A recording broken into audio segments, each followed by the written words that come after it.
They never wanted anyone to know, not the neighbors, not the distant relatives who only saw smiles in family portraits, not even the closest friends who thought they were merely witnessing small town oddities.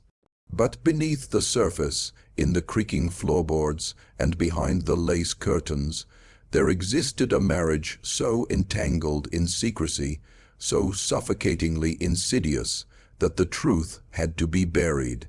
And buried it was for decades, carefully hidden beneath polite nods, half-truths, and the silent terror that passed for normalcy. In the heart of rural America, in a town that had forgotten how to watch its own history, there was a house. Its paint peeled like old skin, the porch sagging under years of weather and neglect. Children of the town whispered about the family that lived there, but only at a distance. Something about the way the windows reflected sunlight, or refused to make even the bravest feel unwelcome. And yet nobody could have guessed the story that slept within its walls, waiting, patient as a shadow. It began with two people who, on the surface, seemed perfectly ordinary. He was the son of a long line of farmers, with hands as calloused as the land he tilled, and eyes that never quite met another's. She was the quiet girl who moved into the area, a daughter of distant relatives, supposedly here for nothing more than a fresh start. But from the moment they were introduced at a town gathering, the atmosphere shifted.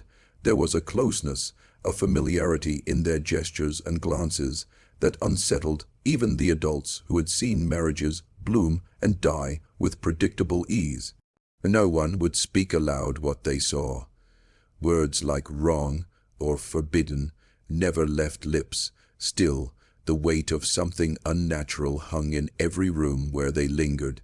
The townspeople noticed the way they seemed to know each other's thoughts before a word was spoken, the way they finished each other's sentences and seemed to move in synchronized rhythms no couple could claim as mere charm. On paper, it looked innocent, but in small towns, innocence is often just the surface of rot. When the wedding was announced, the town murmured with polite curiosity. There were smiles, handshakes, and the obligatory gift: linen sets, silverware, a single bottle of wine from the local store. But in corners, hidden behind floral arrangements and congratulatory smiles, people whispered of a certain unease. Something about their union felt like an echo of the past repeating itself. They joked about it in hushed tones. They must be related somehow. But jokes are the armor small communities use when facing truths too heavy to name. And there it was, in the silent scrutiny of the elders, a recognition that nobody could fully articulate. A marriage not built on love, exactly, but on a history that twisted its roots back into itself. The two partners carried something in their blood, a legacy no one wanted to admit existed. They were the culmination of generations who had made quiet, desperate choices. Choices made in isolation, in fear of scandal, in the shadows of law and morality. Children came. Always children, because in this twisted lineage, reproduction wasn't a choice. It was a compulsion, a ritual passed down like heirlooms no one dared touch. Each birth brought new whispers, new fears, and new layers of secrecy. Records were kept, yes, but carefully. Doctor visits disguised, relatives confused, school registrations vague. Names were altered in subtle ways, connections disguised with the dexterity of a town used to hiding its sins behind polite smiles. And with each generation, the consequences became harder to ignore. Strange illnesses, unusual behaviors, features repeating in ways that even non-experts would notice. Eyes too close together, smiles that mirrored one another, voices that sounded like echoes of the same note. It's difficult to explain how ordinary people can become part of an extraordinary horror without realizing it. The family, at first glance, did nothing that could raise suspicion. They paid taxes. They celebrated birthdays. They attended church, They went to the local market and nodded to neighbors with the kind of smile that masks inner turbulence, and yet, under the quiet surface, the human cost of this lineage was mounting. Loneliness, obsession, fear, and shame became a part of daily life, absorbed in ways that left no scars on the skin but tore endlessly at the soul. To understand this story, you have to look beyond the faces seen in photographs, beyond the letters that spoke of mundane family matters, beyond the land itself. You have to listen to the spaces between the words, the pauses in conversation, the way doors clicked shut and remained closed long after a footstep had passed. It was in those spaces, in those silences, that the marriage revealed its true horror, not in violence or spectacle, but in a quiet, consuming inevitability. Historians like myself often sift through archives looking for truth, only to discover that some truths are actively resisted by the living. In this case, the resistance was palpable. Neighbors who could have shed light chose silence. Teachers who noticed anomalies in the children's development wrote reports that were filed away and never followed. The doctors who saw patterns of congenital issues murmured of bad luck, poor genetics, environmental factors. No one named what they saw, and perhaps in a way no one wanted to. To confront it fully would be to look into the abyss of human desperation and familial obsession. And yet, here we are, because secrets like these have a way of clawing their way into daylight, no matter how carefully buried. The truth is never comfortable, and in this case, it is unbearable. The story of this marriage, of the people trapped within its legacy, is not one of moral judgment or caricature.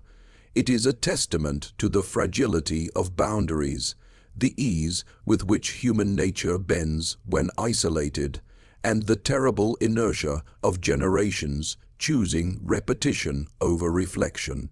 By the time the second generation began to rise, the town's unease became harder to dismiss. Children who were cousins, siblings, and something else entirely began to display traits too consistent to be coincidence. Faces mirrored one another in ways that could unsettle anyone. Voices, laughter, even posture carried echoes of ancestors living quietly, invisibly, in the corners of history. And though no one spoke openly, a shared, unspoken understanding spread through the town. This was a family who carried something unnatural, something that demanded careful watching, but that was ultimately untouchable. This marriage, by all outward measures, appeared benign. Yet beneath it lay a kind of dark continuity, a biological and psychological entanglement that no outside observer could untangle without risking their own sense of reality. By the time outsiders would eventually uncover the details, the story had already been folded into the very fabric of the town's history, invisible yet impossible to ignore. And that is the truth that haunts us. Not a violent crime, not a sensational act, but a quiet, persistent, inbred inevitability that left everyone complicit in its silence. Every handshake, every casual greeting, every glance exchanged in the streets of this town was a tacit agreement. We will pretend this is normal. We will pretend this is not happening, and in doing so, we became witnesses to something that should never have been, and yet cannot be erased. The full horror of what unfolded is not in one moment, but in decades of small, insidious choices. Choices made in bedrooms, kitchens, and classrooms. Choices made in quiet desperation to preserve a family, to maintain appearances, to obey impulses no one dared name. And as historians, as outsiders, as human beings searching for answers, we are left with fragments, whispers, and a gnawing understanding that some stories are designed to remain buried, but only until someone with enough patience, and perhaps enough courage, decides to unearth them. The second generation inherited more than just a name or a farm. They inherited a web, invisible but suffocating, woven from decades of secrecy and unspoken rules. In small towns, lineage matters in ways outsiders rarely comprehend. Bloodlines carry weight, not just in heritage, but in expectation, and in this case, that expectation was invisible but absolute. Maintain the continuity, never question it, and above all, never leave. Children of the first marriage were marked from birth, though no one could fully articulate why. Some bore features that made them stand out, eyes too dark, noses that mirrored each other in uncanny symmetry, smiles that seemed rehearsed. Teachers noticed but wrote it off. Doctors noticed but reassured parents it was genetic variance. Friends whispered but never confronted. It was as if the town collectively agreed that some truths were too dangerous to name. By adolescence, the patterns became undeniable. Siblings, cousins, and distant relatives interacted in ways that carried the weight of instinct rather than affection. There were compulsions, quiet urgencies, behaviors that the children themselves could not explain. They didn't speak openly about it, not because they wanted to hide, but because there were no words that could encompass what was happening. Even in play, even in casual conversation, boundaries were blurred. It was at this point that outsiders occasionally noticed something was wrong. A new teacher, a visiting relative, a stranger passing through. They sensed it in subtle cues, the way the children mirrored one another, the way they completed each other's sentences, the way a casual touch carried an undercurrent of something that should have been forbidden. But these visitors rarely stayed. The town, small and insular, quickly absorbed the observation and redirected attention elsewhere. To stare too long was to invite suspicion. If you're still watching, you're already braver than most. Tell us in the comments, what would you have done if this was your bloodline? Would you have turned away or tried to intervene in a cycle so deep it had already seeped into the marrow of the family? By the time the second generation reached adulthood, the effects of the inbred lineage were evident in more than appearance. Illnesses cropped up that defied standard explanation. Mental instability crept in like fog, unspoken but omnipresent. Anxiety, depression, compulsions, and tendencies toward violence simmered beneath the surface, masked by small town politeness and the superficial routines of everyday life. No doctor could name it definitively, and no one dared speak it aloud. It was easier, the town decided, to pretend that the family's troubles were random, a cruel accident of genetics and circumstance. The marriage itself, between first-generation cousins, set a precedent, a template for what would follow. Rules were unwritten but understood. Marry within the line, preserve appearances, never disclose the depth of your connection, and the children, raised within this structure, absorbed it unquestioningly. The family became a closed ecosystem, self-sustaining, insulated from scrutiny by decades of cultivated silence. Outsiders could see the surface, but the rot beneath remained hidden. Every birthday, every holiday, every church gathering carried undercurrents that were never named. Elders watched silently, passing warnings in looks rather than words.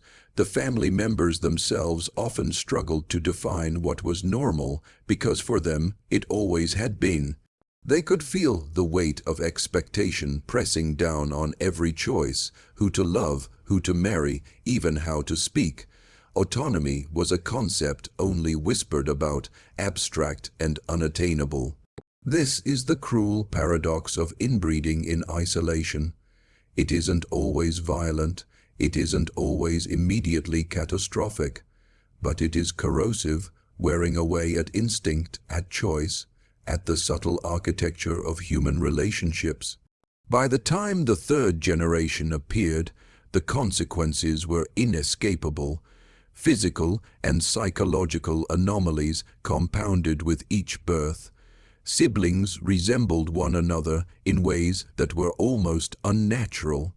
Voices, gestures, even the cadence of speech reflected a past that should never have repeated itself. Despite this, the town maintained its silence. Outsiders occasionally caught glimpses of irregularity, but the family's careful maintenance of appearances kept them at bay. Neighbors who might have asked questions were quietly warned away. Teachers who noticed anomalies in behavior or appearance were placated with explanations that seemed plausible enough to avoid deeper inquiry. And so the cycle continued, decades of complicity creating a fortress around what should have been a scandal, an exposure, an awakening. The psychological toll was profound. Those born into this family struggled with a constant, unspoken tension. Relationships outside the family were fraught with confusion and guilt. Even love, when it arrived, was filtered through layers of inherited compulsion and fear. The outside world seemed incomprehensible, chaotic, threatening. Within the family, there was safety, but only because the safety itself was a cage. They were prisoners of blood, trapped in a narrative written long before they were born. At times, the eldest of the second generation would sense the enormity of what had been perpetuated. They might glimpse themselves in a mirror and notice features eerily familiar, a shadow of a parent repeated in unsettling ways.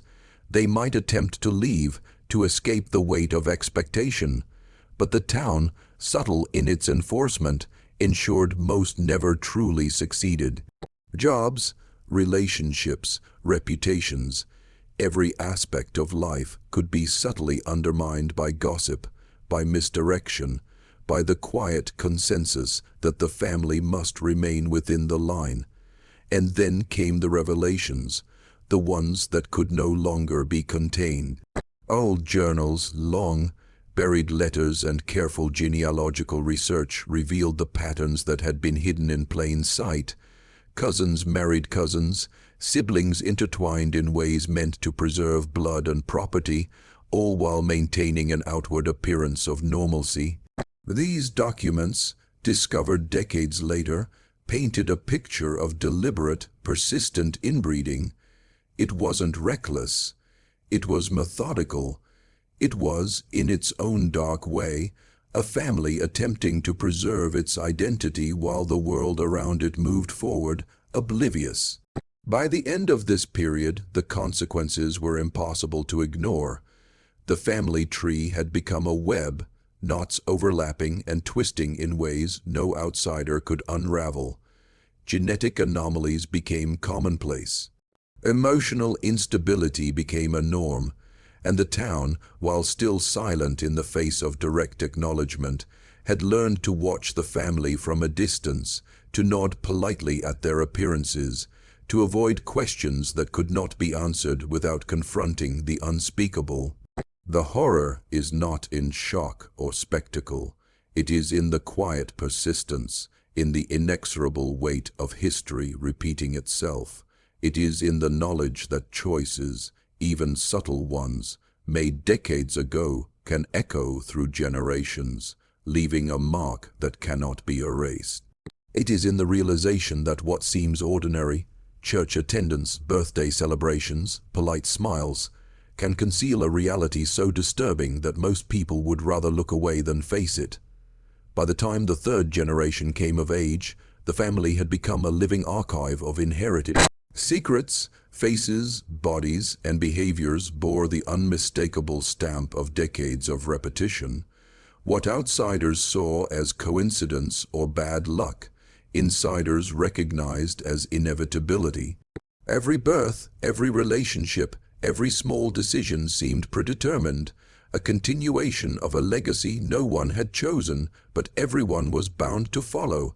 The psychological weight on these individuals was immense. They carried both the knowledge and the unspoken recognition of what had come before.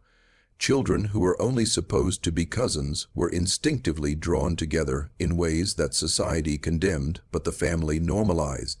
Affection, intimacy, love, They were all refracted through the prism of repetition, of a bloodline carefully, almost ritualistically preserved. No one outside the family could truly understand what it meant to live inside this inherited pattern, and even those within struggled to articulate it. Isolation became a protective shell.